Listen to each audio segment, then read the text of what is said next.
Hello guys, so today we will continue chapter Growing Up Pains. This is a story written by R.K. Murthy, a leading Indian writer, and this chapter is about a teenager boy Samir and his parents. तो ये जो teenager boy Sameer है इसके और इसके parents के बीच में कुछ कॉन्फ्लिक्ट्स हैं, यानी कुछ, क्योंकि ये जो ग्रोइंग अप पेन्स जो जस्ट टाइटल है हमारे चैप्टर का, इसका अर्थ होता है जो बड़े होने में जो दर्द होता है, ग्रोइंग अप पेन्स, दर्द बढ़ता हुआ। तो जो टीनेजर लाइफ होती है वो काफ़ी एक सिचुएशन होती है लाइफ की, तो उसमें उसके जो पेरेंट्स हैं वो उसे कभी तो बच्चा समझते हैं और कभी उसे कहते हैं कि तुम बच्चे नहीं हो, बड़े हो गए हो। तो वो इसमें डिसाइड नहीं कर पा रहा है कि क्या वो अभी बच्चा है या बड़ा हो गया है। तो ये हम उसकी टीनेज लाइफ के बारे में यहाँ पे पढ़ रहे हैं। So let's continue from where we left in last video. How I hate her now when she does that. How I hate her now when she does that. मैं उनसे अब कितनी नफरत करता हूँ जब वो ऐसा करती हैं। I have put up A warning on the door. मैंने दरवाजे पर एक वार्निंग भी लगा दी है लिख के। Knock before you enter. Knock करके आएँ अंदर आने से पहले। Beneath the above instruction is a warning. और इस इंस्ट्रक्शन के नीचे एक वार्निंग है। माई रूम लव इट और हेट इट। मेरा कमरा, प्यार करें या नफरत करें इससे। Amma sees the notice but behaves as if it is in Greek और Latin. Amma sees the notice but behaves as if it is Greek और लैटिन। अम्मा नोटिस को देखती हैं, जो मैंने दरवाजे के बाहर लगाया है, अम्मा नोटिस को देखती हैं पर ऐसे बिहेव करती है जैसे कि ये ग्रीक या लैटिन लैंग्वेज में हो। She continues to step in my room unminded of my privacy. वो मेरे रूम में कंटिन्यू आती रहती हैं और मेरी जो प्राइवेसी है उसकी परवाह ना करते हुए। Unmindful means carelessly. तो जो अम्मा है वो मेरे रूम में केयरलेसली आती रहती हैं, मेरी प्राइवेसी की कोई भी परवाह ना करते हुए।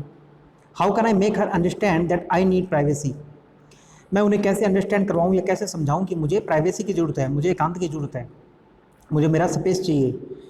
If only she senses the gossamer thin curtain that has come up between me and my parents.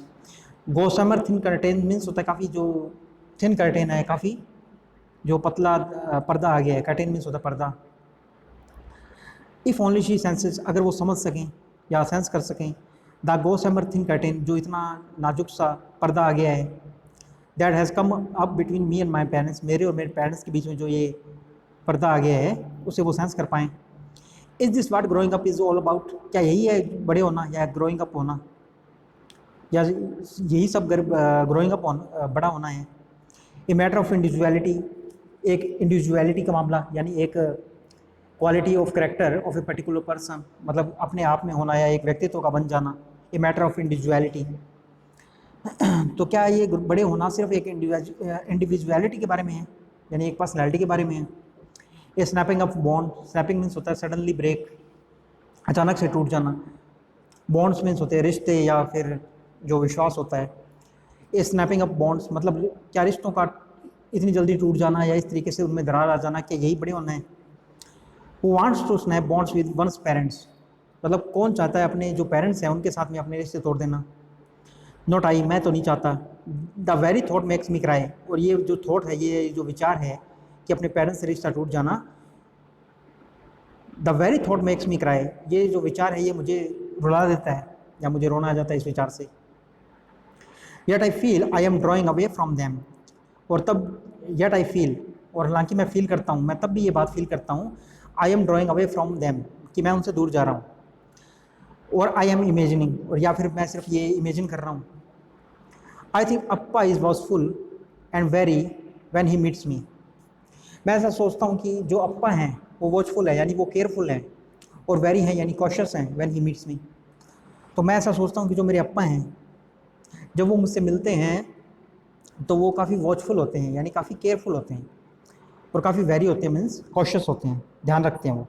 Of course his eyes gleam, बिल्कुल उनकी जो आँखें हैं वो ग्लीम करती हैं, यानी उनकी शाइन होती है आँखों में।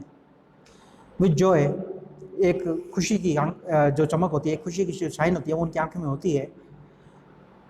When I walk into his presence, जब भी मैं उनकी जो प्रेजेंस होती है, उनकी उपस्थिति में जब भी मैं वॉक करता हूँ या जब भी मैं जाता हूँ उनके आगे से या मैं जब भी उनसे मिलने जाता हूँ। But is it a spontaneous as it use to be, पर क्या ये उतना ही स्पॉन्टेनियस है जितना कि अक्सर हुआ करता था पहले। स्पॉन्टेनियस मीन्स होता है अपने आप ही या अनप्लान्ड, कोई चीज़ जो प्लान करके ना की जाए, स्पॉन्टेनियस हो, अचानक से हो, सरप्राइजिंग हो। But is it as spontaneous as it use to be, पर क्या ये उतनी स्पॉन्टेनियस है या उतनी ही आकस्मिक है जितनी ये पहले होती थी? और am I able to feel its warmth, और am I unable to feel its warmth because of the curtain that has come up between us? या फिर मैं इसकी जो गर्माहट है, feel its warmth, जो एक वो जिस खुशी के साथ जो उनकी आंखों में चमक होती है मेरे पिता के, उसमें जो गर्मी है या उसमें जो वार्मथ है, उसको मैं फील करने में अनेबल हूँ, यानी मैं उसको फील नहीं कर पाता। क्या इसका कारण वो पर्दा है या वो कर्टेन है जो हमारे बीच में आ गया है? तो यहाँ जो टीनेज बॉय समीर है वो यहाँ नरेट कर रहा है कि मैं ऐसा इमेजिन करता हूँ या ऐसी कल्पना करता हूँ कि जब मेरे जो अप्पा हैं, जब वो मुझसे मिलते हैं तो वो काफ़ी केयरफुल होते हैं और काफ़ी कॉशियस होते हैं। हालांकि उनकी जो आंखें हैं उनमें उतनी ही चमक होती है और खुशी होती है जब मैं उनके उपस्थिति में या उनके पास में जब जाता हूँ। पर क्या ये जो चमक है, उनकी आंखों में जो खुशी आई है, ये उतनी ही स्पॉन्टेनियस होती है जितनी जब पहले आती थी जब मैं छोटा होता था? मैं उसकी जो वार्मथ है, उसकी जो गर्माहट है, उस खुशी को मैं फील नहीं कर पा रहा या फील करने में एबल नहीं हूँ, क्योंकि हमारे बीच में एक कर्टेन आ गया है, हमारे बीच में एक पर्दा आ गया है। क्या ये इसी कारण से है कि हमारे बीच में ये पर्दा आ गया है? मे भी हो सकता है बिकॉज ऑफ द कर्टेन, क्योंकि जो पर्दा है, he sees me as a someone different, a rather misty figure, imprecise, vague and elusive, developing a form that is difficult for him to gauge. Maybe he too is scared of this new figure. Maybe हो सकता है because of the curtain, इस पर्दे के कारण भी ऐसा हो सकता है। He see me as something different, वो मुझे किसी डिफरेंट तरीके से देखते हैं, या वो मुझे किसी अजनबी की तरह देखते हैं, भाई जैसे उन्होंने मुझे कभी देखा ना हो, या कुछ अलग हूँ मैं, या कुछ बदल में गया हूँ। He see me as someone different, वो मुझे किसी डिफरेंट पर्सन की तरह देखते हैं। ए रेदर मिस्टी फिगर, एक मिस्टी फिगर की तरह है। मिस्टी होता है एक अनक्लियर, मतलब वो जैसे क्लियरली ना देख पा रहे हो मुझे, तो मुझे एक मिस्टी फिगर की तरह देखते हैं। इम्प्रसाइज मीन्स होता है एग्जैक्टनेस, जिसमें वो करेक्टली मुझे ना देख पा रहे हों। वेज एंड इल्यूसिव मीन्स होता है unclear and different to find, मतलब वो मुझे टोटली में क्लियरली नहीं देख पा रहे हूँ मुझे, वो इस तरीके से मुझे देखते हैं। Developing a form that is difficult for him to gauge, जैसे कि मैं एक ऐसी फॉर्म या ऐसी शेप ले रहा हूँ that is difficult for him to gauge. Gauge means होता है कोई चीज़ को आप मेज़र कर पाना या आकलन कर पाना किसी चीज़ का। तो मुझे इस तरीके से देखते हैं कि जैसे मैं कोई ऐसी शेप ले रहा हूँ जो उनके लिए मेज़र कर पाना या उसकी जो आकलन कर पाना उनके लिए डिफ़िकल्ट है। Maybe he two is scared of this new figure, हो सकता है कि वो इस न्यू फिगर से स्कैर्ड हों या डरे हुए हों।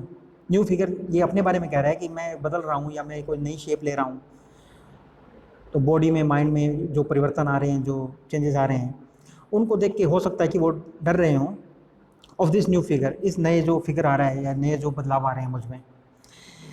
Is that why at times he make extra efforts to be overtly affectionate, और यही कारण है कि कई बार क्या होता है वो एक्स्ट्रा एफर्ट करते हैं, एक्स्ट्रा प्रयास करते हैं। ओवर्टली मीन्स होता है अपरेंटली, मतलब दिखावा करना। अफेक्शनेट मीन्स होता है जो अपना प्यार दिखाना।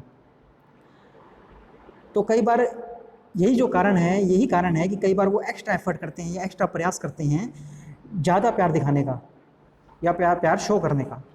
आई डोंट नो, मैं नहीं जानता। Maybe he tries to kill the fear in him by treating me with caution, हो सकता है वो मुझे जो उनके अंदर जो फियर है, maybe try to kill the fear in him, तो मैं नहीं जानता, ये हो सकता है ये उनका एक प्रयास हो कि वो अपने अंदर का जो डर है उसे मारने की प्रयास कर रहे हो bye treating me with caution, कि मुझे कॉशन के साथ या मुझे केयर के साथ ट्रीट करके।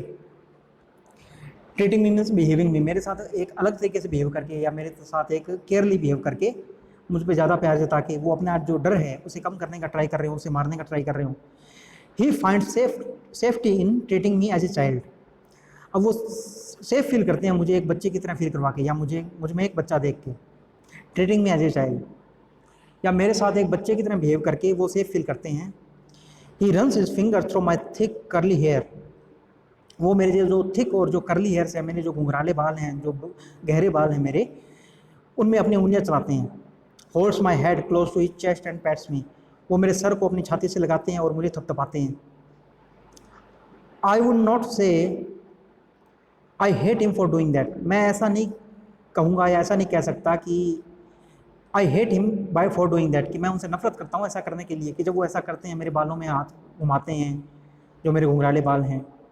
But I am not able to enjoy it as I use to, पर मैं उसे इतना इन्जॉय नहीं करता जितना मैं पहले करता था इस चीज़ों को।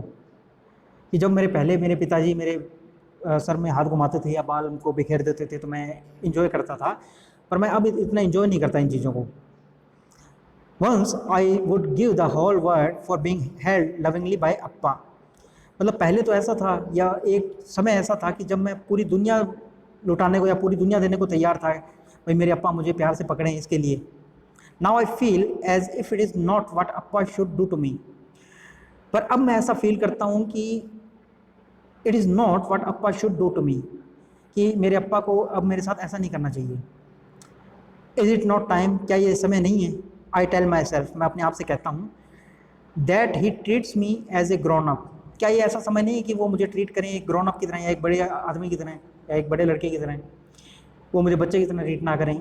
Specially when he has been reminding me to behave like one, और स्पेशली जब वो मुझे बार बार कहते रहते हैं, मुझे रिमाइंड कराते रहते हैं कि तुम बड़े हो गए हो, बड़ों की तरह बिहेव करो, तो क्या ये अभी समय नहीं आया कि वो भी मेरे साथ बड़ों की तरह बिहेव करें?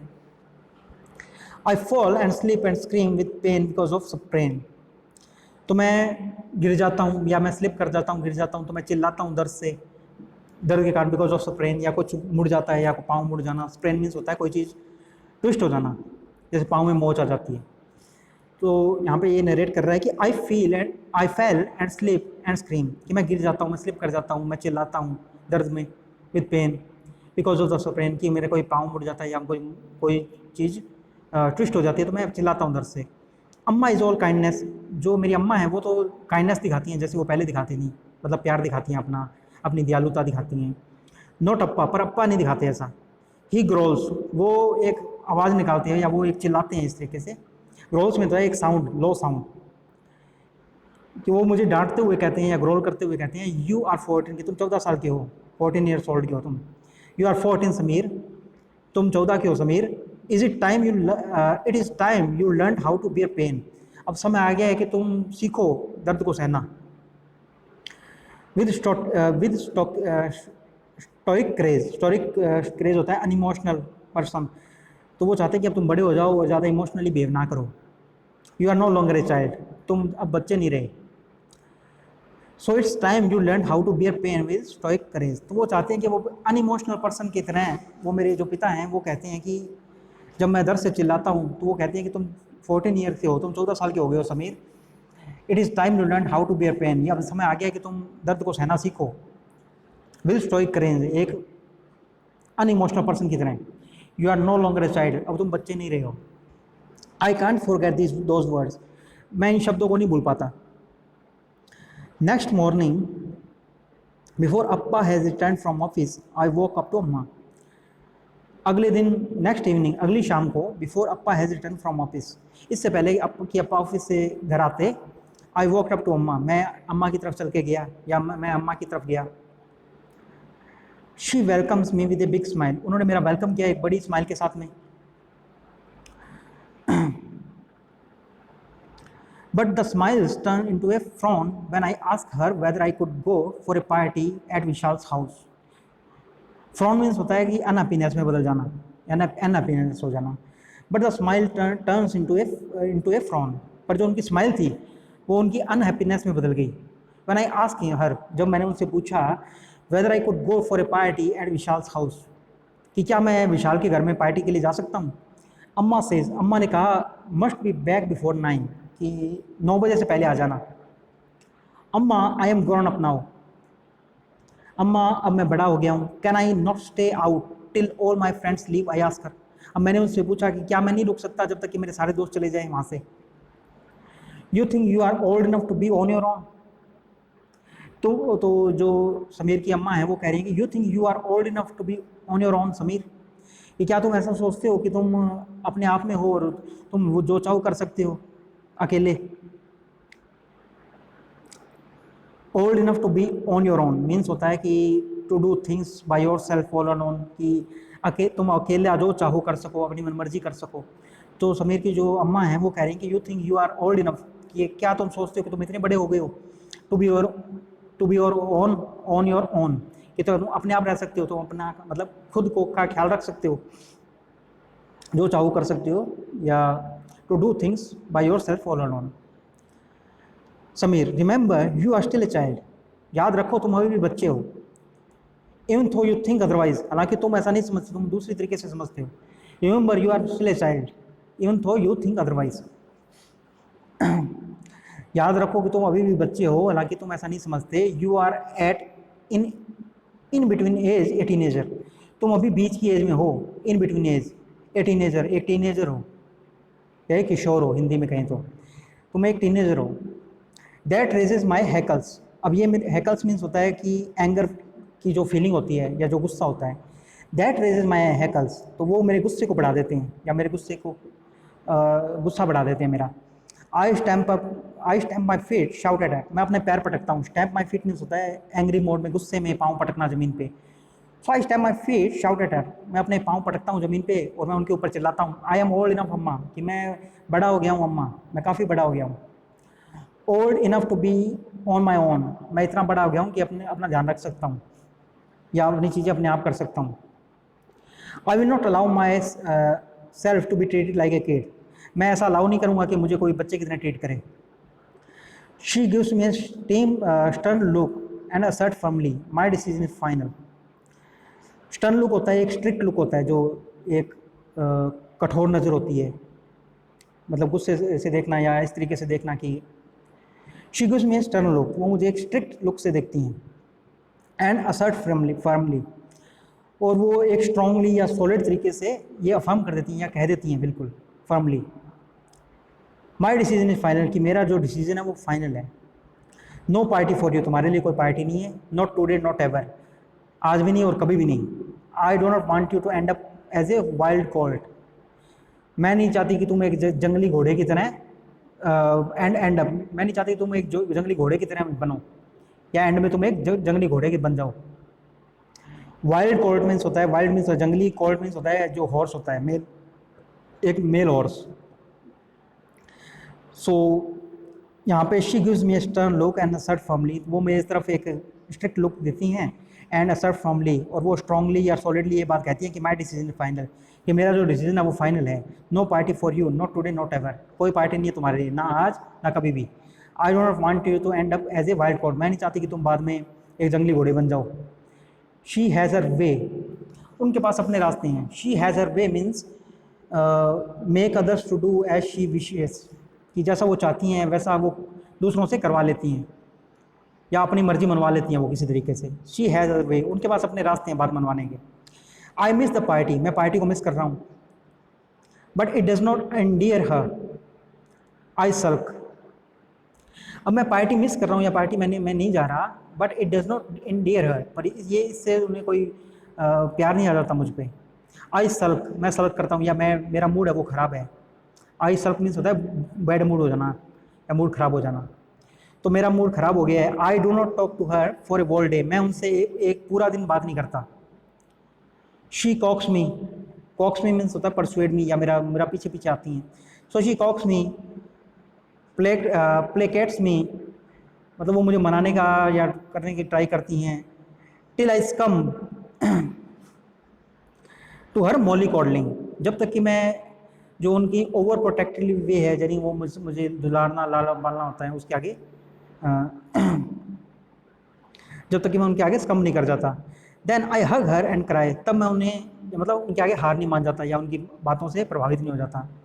Then I hug her and cry, तब मैं उन्हें हग करता हूँ और रोता हूँ। पैट कम्स हर रिमार्क, और फिर मुझे जो हल्के से स्लैप करते हुए हल्के से थपथपाते हुए प्यार से वो कहती है, या वो उनकी बात आती है, वो ऐसा कहती हैं, at 14 a boy must know how to control her his emotions. 14 साल की उम्र में या 14 ईयर्स की उम्र में एक लड़के को ऐसा अच्छी तरीके से समझ जाना चाहिए कि how to control his emotions, कि अपने जो भावनाएं हैं उन पर कैसे काबू रखना है। That is the trouble, am I a child और आई हैव ग्रोन अप। यही तो समस्या है, यही तो ट्रबल है कि क्या मैं एक बच्चा हूँ या मैं एक बड़ा हो गया हूँ। When will my parents see clearly what I am, मेरे पेरेंट्स कब क्लियर तरीके से देखना सीखेंगे, या व्हेन विल माई पेरेंट्स सी, कि हम मेरे पेरेंट्स हैं वो कब देख पाएंगे क्लियरली कि व्हाट आई एम, कि मैं क्या हूँ। इधर आई एम ए चाइल्ड और I am a grown up, कि मैं बच्चा हूँ या बड़ा हो गया हूँ। I can not be both at the same time, मैं दोनों नहीं हो सकता एक ही वक्त में, एक यानी कि मैं बच्चा भी हूँ और बड़ा भी हूँ, मैं दोनों एक ही टाइम में नहीं हो सकता। ये maybe I am a mix of both, हो सकता है कि मैं दोनों का मिक्स हूँ। आई डोंट नो, मैं नहीं जानता। That is what makes my fear so scary, और यही जो बात है वो मेरे डर को, this is what make my fear so scary, और मेरी यही जो मेरा डर है यही इसे बहुत ज़्यादा डरावना बना देता है। I know my fear will die if my parents stop treating me like a child, मैं जानता हूँ कि जो मेरा डर है या मेरा जो फियर है वो मर जाएगा अगर मेरे जो पेरेंट्स हैं वो मुझे एक बच्चे की तरह ट्रीट करना बंद कर देंगे। बट नो, पर नहीं, they will not do that, वो ऐसा नहीं करेंगे। दे हैव देयर फियर्स, उनके अपने फियर्स हैं या उनके अपने डर हैं। That is why Amma says every time, इसीलिए अम्मा हर बार कहती है, I try to assert myself, जब भी मैं अपने आप को असर्ट करने की कोशिश करता हूँ या जब भी मैं अपने आप का कोई एक्सप्लेनेशन या कोई बात फर्मली कहने की कोशिश करता हूँ। असर्ट मीन्स होता है टू से समथिंग फर्मली, एक डिटर्मिनेशन के साथ कोई बात कहना। So they have their fears, उनके पास अपने फियर्स हैं। That is why Amma says every time, और ऐसा अम्मा हर बार कहती है, I try to assert myself, और जब भी मैं अपने आप में कुछ बात कहने की कोशिश करता हूँ पक्के तौर पे, अम्मा पक्के तौर पे कहती है कि at your age you need to be kept on the leash, तुम्हारी उम्र में लीश होता है under control. So at your age, तुम्हारी एज में, you need to be kept on leash, तो ज़रूरत है तुम्हें अंडर कंट्रोल रखने की या तुम्हें लीश में रखने की, तुम्हें बेड़ियाँ लगा के रखने की। ऑन द लीश मीन्स होता है अंडर कंट्रोल में रखना। So you need to kept on the leash, तुम्हें कंट्रोल में रखने की ज़रूरत है। It is for your good Sameer, ये तुम्हारे ही अच्छे के लिए है Sameer. We shall take the leash off once you are capable of knowing what is right and what is wrong. We shall take the leash off, हम वो लीश हटा लेंगे या हम वो जो प्रतिबंध है या कंट्रोलिंग है, जो कंट्रोल है वो हटा लेंगे। Once you are capable of knowing, जब तुम कैपेबल हो जाओगे या जब तुम समर्थ हो जाओगे ये जानने में, what is right and what is wrong, कि क्या सही है या क्या गलत है। तो समीर की जो अम्मा है वो कहती है कि जब तुम सही गलत की पहचान करने में कैपेबल हो जाओगे या समर्थ हो जाओगे तो हम ये पाबंदियाँ हटा लेंगे, हम ये लीश या ये जो लगाम है, ये जो कंट्रोल है, ये तुमसे हटा लेंगे। Freedom never comes in a day, आज़ादी एक दिन में नहीं मिलती। Freedom will be yours once you feel you are mature enough to do handle situations, जो आज़ादी है वो तुम्हारी होगी वंस यू फील, जब तुम फील करोगे यू आर मैच्योर इनफ, कि तुम मैच्योर इनफ हो गए हो, यानी कि तुम बड़े हो गए हो, तुम इतने मैच्योर हो गए हो टू हैंडल सिचुएशंस, कि तुम सिचुएशंस को हैंडल कर सकते हो। When will that be, I ask, अब मैं पूछता हूँ कि वो कब होगा। अप्पा वॉक्स इन, अप्पा अंदर आते हैं, अप्पा इसके ऑफिस से आ गए हैं। सो अप्पा walks in, Amma warms up in his presence with a gentle nod then tells me, और उनके आने के कारण अम्मा हैं वो भी वार्म अप हो गई हैं, यानी वो काफ़ी एक एनकरेजमेंट मिली उन्हें या उन्हें बढ़ावा मिला अप्पा के आने से। जेंटल नोड मीन्स होता है एक अपना सर को हिलाना प्यार से या gently. So Appa walks in, Amma warms up to his presence, तो अप्पा अंदर आते हैं और अम्मा को उससे एनकरेज होती हैं और वो अपने सर को जेंटली हिलाती हैं। देन टेल्स मी, और मुझसे कहती हैं, समीर एवरीथिंग टेक टाइम, कि समीर हर चीज़, एवरीथिंग टेक्स टाइम, हर चीज़ समय लेती है, हर चीज़ टाइम लेती है। A flower takes time to turn into a fruit, एक फूल को फल बनने में भी टाइम लगता है। It takes a year for you to go from one class to the next, she grins, और वो मुस्कुराते हुए कहती हैं कि तुम्हें 1 साल लग जाता है पूरा अगली क्लास में जाने के लिए, एक क्लास से दूसरी क्लास में जाने के लिए तुम्हें पूरा 1 साल लग जाता है। अप्पा caresses my arms and say, जो अप्पा है वो मेरी आर्म को टच करते हैं या उसे किस करते हैं, जो मेरी बाजू है उसको, एंड से, और कहते हैं I know you have your fears, मैं जानता हूँ कि तुम्हारे पास अपने फियर्स हैं या अपने डर हैं। वी हैव आवर्स, हमारे पास अपने हैं। We must fight our fears together, हमें अपने डर को एक साथ फाइट करनी चाहिए या हमें अपने डर से एक साथ लड़ना चाहिए। We must understand our you must understand our concerns में तो है वरी या चिंता, तो तुम हमारी चिंता को समझो या तुम हमारी चिंता को अवश्य समझो। There are so many temptations to which ये youth is drawn, temptation means होता है अट्रैक्शंस या आकर्षण जो भी। So there are so many temptation, वो कितनी अट्रैक्शंस होती हैं, to which a youth is drawn, जिनकी ओर एक यूथ ड्रॉन हो जाता है या क्यूरियस हो जाता है, जिनकी ओर वो खींचा चला जाता है। ऐसे जो टेम्पटेशन है उनकी तरफ वो अट्रैक्ट हो जाते हैं। I do not want to list them, मैं उनकी कोई तुम्हें लिस्ट नहीं बताना चाहता या मैं उन्हें कोई लिस्ट नहीं बनाना चाहता उन चीज़ों की कि वो कौन कौन सी चीज़ें हैं जिनकी तरफ एक यूथ है वो अट्रैक्ट हो जाता है। यू नो देम नाउ, तुम जानते हो ये सब। Come to us, talk to us openly, हमारे पास आओ, हमसे खुल के बात करो। Talk to us openly.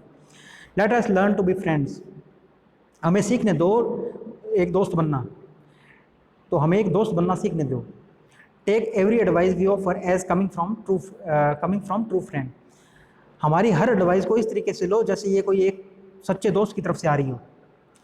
We in turn promise to do all that we can to appreciate your view point, और इसके बदले में हम तुमसे बिल्कुल प्रॉमिस करते हैं या हम तुमसे पूरा प्रॉमिस करते हैं कि तुम्हारा जो व्यू पॉइंट है या तुम्हारा जो नज़रिया है हम उसको बिल्कुल अप्रिशिएट करेंगे या बिल्कुल उसको सुनेंगे, उसकी तारीफ़ करेंगे।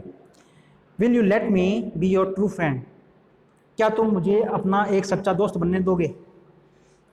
मी टू, अम्मा lifts my chin and smiles into my eyes, अम्मा मेरी चिन को ऊपर उठाती हैं या मेरी ठुड्डी को ऊपर उठाती हैं और स्माइल करते हुए कहती हैं कि मुझे भी, मेरी आंखों में देखते हुए वो स्माइल करती हैं अम्मा, मेरी ठुड्डी को उठाती हैं, मेरी चिन को लिफ्ट करती हैं और कहती हैं कि मुझे भी, यानी कि वो भी कहती हैं कि मुझे भी अपना दोस्त बनने दो। आई press a palms and green happily, मैं उनकी जो पाम है, उनकी जो हथेली है उसे प्रेस करता हूँ, उसे दबाता हूँ, एंड ग्रिन हैप्पीली, और मैं खुशी से स्माइल करता हूँ। ग्रिन मीन्स होता है स्माइल करना, तो मैं हैप्पीली स्माइल करता हूँ।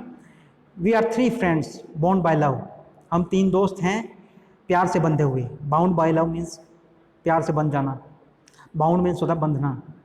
सो we are 3 friends bound by love, हम 3 दोस्त हैं प्यार से बंधे हुए। We will never do anything that hurts the others, हम कभी भी ऐसा कुछ नहीं करेंगे जो जिससे दूसरे को हर्ट हो, जिससे दूसरे को कुछ भी हर्ट हो। That's it, we are happy now, we have been set free from fear, Appa gently ruffles my curly hair. That's it, बस हो गया, वी आर हैप्पी नाउ, अब हम खुश हैं। We have been set free from fear, अब हम डर से आज़ाद हो गए हैं। अप्पा gently ruffles my curly hair, अप्पा प्यार से मेरे जो करली हेयर हैं, मेरे जो घुंघराले बाल हैं उनको रफल करते हैं। रफल होता है डिसअरेंज करना या बिखरा देना, तो अप्पा प्यार से मेरे जो बाल हैं उनको, जो घुंघराले बाल हैं उनको बिखेर देते हैं, प्यार से उनमें हाथ लगा घुमाते हैं। आर के मूर्ति, तो इस स्टोरी के जो राइटर हैं वो हैं आर के मूर्ति।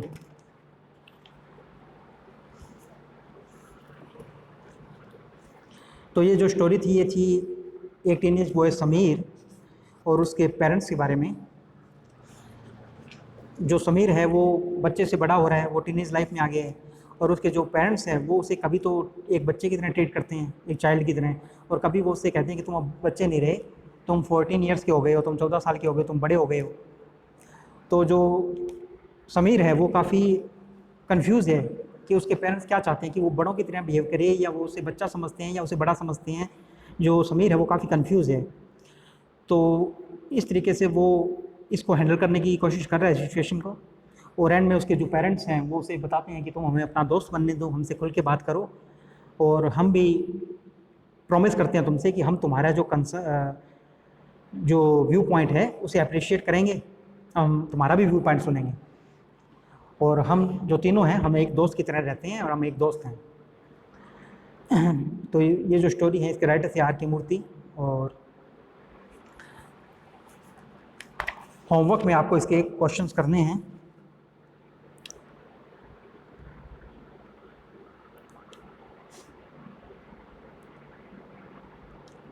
सो ये क्वेश्चन आपको होमवर्क में करने हैं इसके। We will continue in next video.